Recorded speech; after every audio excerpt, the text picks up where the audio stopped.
Ang kwento. Mula sa mahiwagang Burnay. Mula sa mahiwagang Burnay.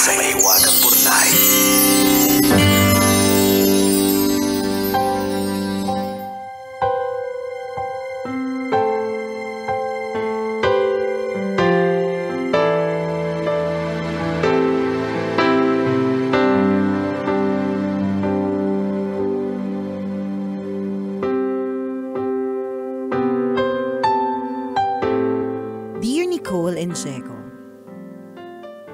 Itago niyo na lang ako sa pangalang Cara, 28 years old, at nagtatrabaho sa isang bangko dito sa Manila.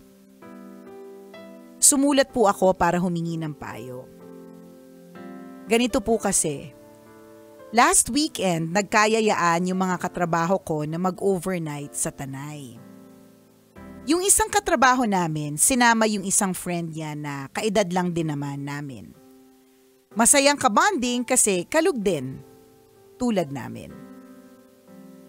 Nung gabi na, habang nagpapaantok kami at nakapalibot sa bonfire, naikwento niya na marunong siyang manghula.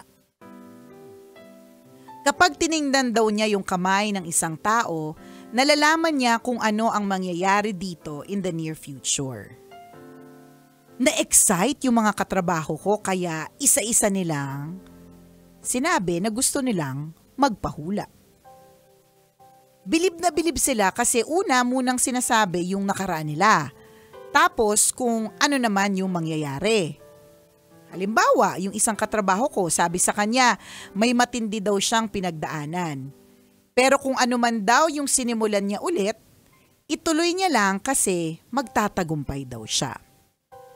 Eksakto talaga yung hula kasi yung katrabaho namin na yun, na-scam ng business partner niya sa negosyong tinayo nila. Bata pa, magkaibigan na sila pero nung lokohin siya, friendship over talaga sila. Pero dahil gustong-gusto talaga nung friend namin na magnegosyo, nagtayo siya ng bigasan. And this time around, wala na siyang kapartner. Kakasimula pa lang niya pero patok yung business niya. Yun, dahil nabiliban lahat, isa-isa nang nagpabasa ng palad. At lahat talaga sila bilib na bilib. Nung ako na, ayoko na talaga sana. Pero dahil kinukulit nila akong lahat, napapayag ako. Ang hula sa akin, mabubuntis daw ako at iiwan ng boyfriend ko. Sakto kasi nararamdaman ko na gusto na ng boyfriend ko na may mangyari sa amin. Hindi ako pumapayag kasi gusto ko na magpakasal muna kami. Nicole and Diego, natatakot po ako. Makikipaghiwalay na po ba ako sa boyfriend ko? Gusto ko po kasi ng buong pamilya kapag nagkaanak ako. Salamat po sa inyong payo. Ang inyong tagapakinig. Cara.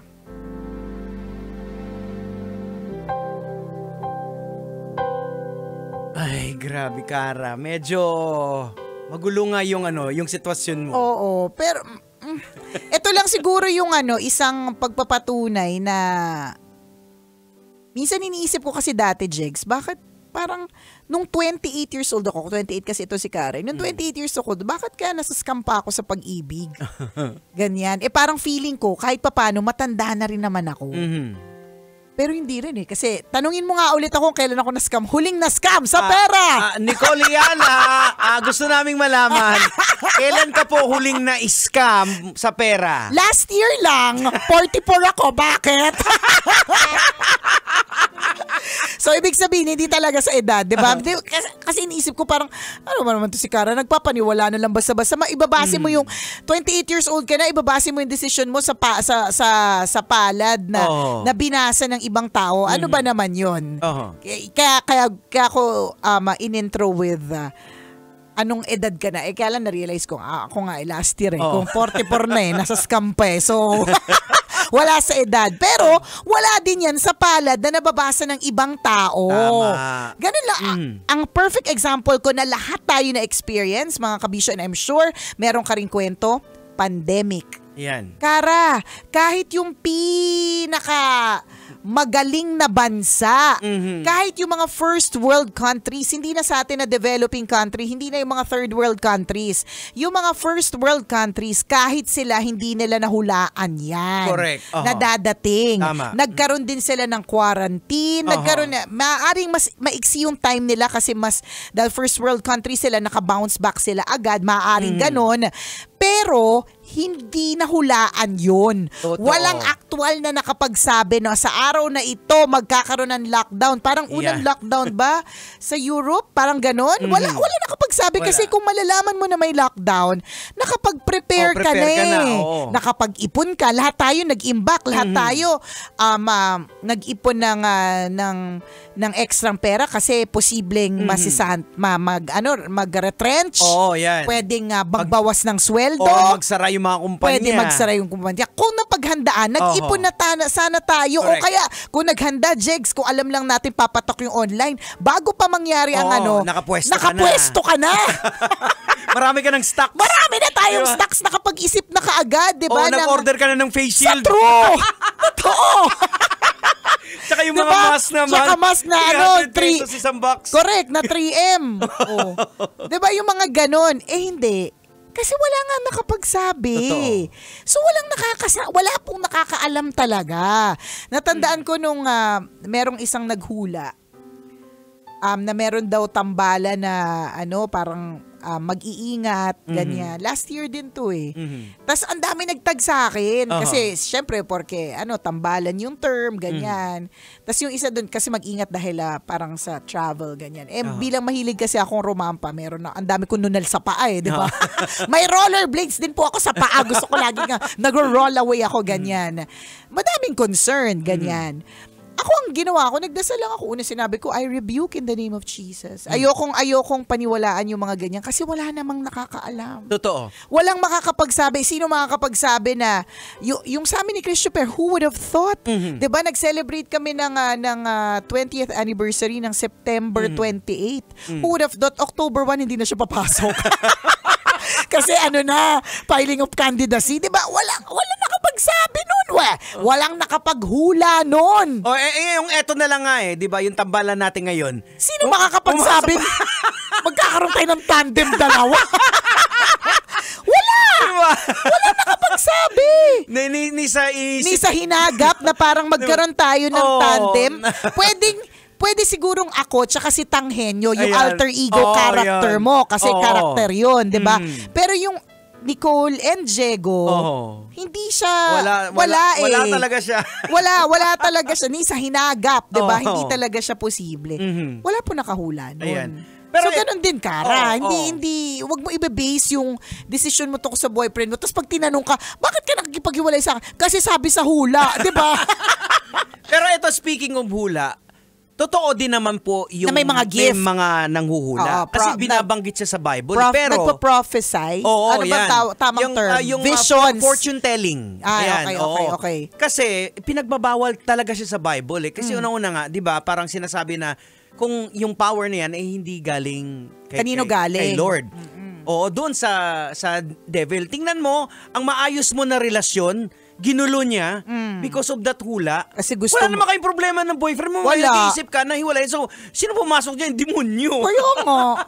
Sino nakaisip? Diba? Nananahimik maayos yung relasyon niya. Biglang isip mo, hihiwalay mo kasi ayaw mo buntis. Hindi, tsaka higit sa lahat, tingnan mo ha. Ayaw mong gawin. Kasi sabi mo, gusto mong hintayin yung pagpapakasal.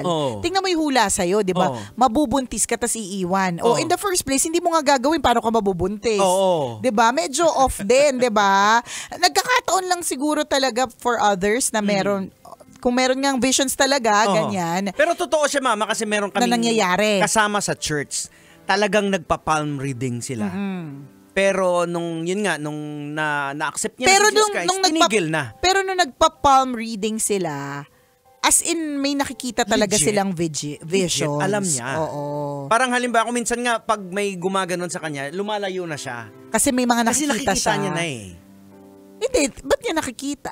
Marunong kasi magbasa, may mga linya daw, may mga ibig sabihin. Yun na nga. So, di ba, may nakikita siya. Oo. So, yung nakikita niya, ano yung nakikita niya? Yun ba ang future talaga? Yung future parang, halimbawa, yung travel line mo, yung money line, yung career, love line. ganyan. Oo, yan. Oo. Nakikita daw talaga, totoo na nangyayari, nakikita niya. Oh. So, pero again, mahirap siya mahirap kasi tempting din para sa kanya Oo nga. Lalo pag may gumanon pati niya, mabasahin niya kasi may nakikita ka Saka nakikita niya talaga. So may mga ganun din naman talagang, ano ba, would you say that it's a gift or a curse? Hindi siya gift kasi again, binabanggit sa Bible na ang power na yan hindi nanggagaling kay Lord Doon sa may sungay. Yung may visions na ganun. Oo.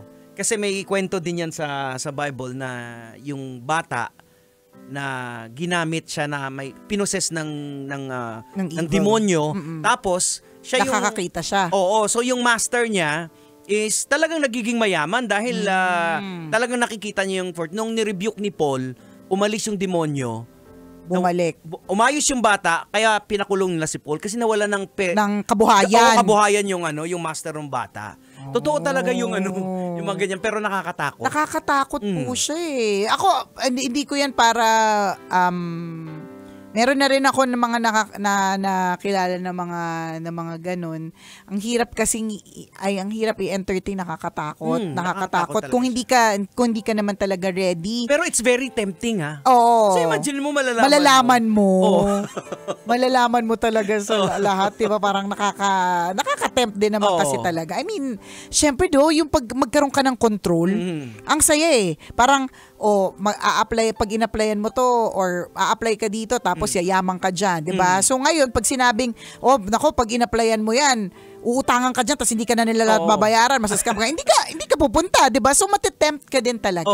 Ang basic nga nasagot ng mga pilosopo dyan ko minsan sa mga mangula. O sige nga, bigay mo ako ng number na lalabas sa loto. Babalatuhan kita. Kaya nga hindi nila mabigay. Wala makapagbigay na number sa loto. 'Di ba, ng winning number combination, ganon, 'di ba? So, back to you, Kara.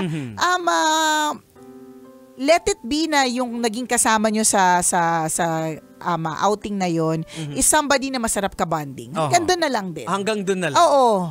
'Di ba? Hindi natin siya kukutsain kung ginagamit niya yon or whatever, nasa kanya yon, 'di ba? Pero wag kang magpapaapekto na magde-decide ka according sa sinasabi niya. Kasi alam mo, Jex, ang tinuro rin naman sa akin, ang napag-alaman ko diyan is parang it's also like cursing yourself.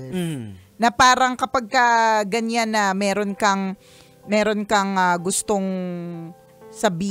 parang may sinabi sa'yo na eksena, para tuloy tinatawag mo na ganun, 'di ba? Parang ina-attract mo. Oo. Kasi iniisip mo. Correct. 'Di ba? So, which nakakalungkot at nakakatakot at the same time.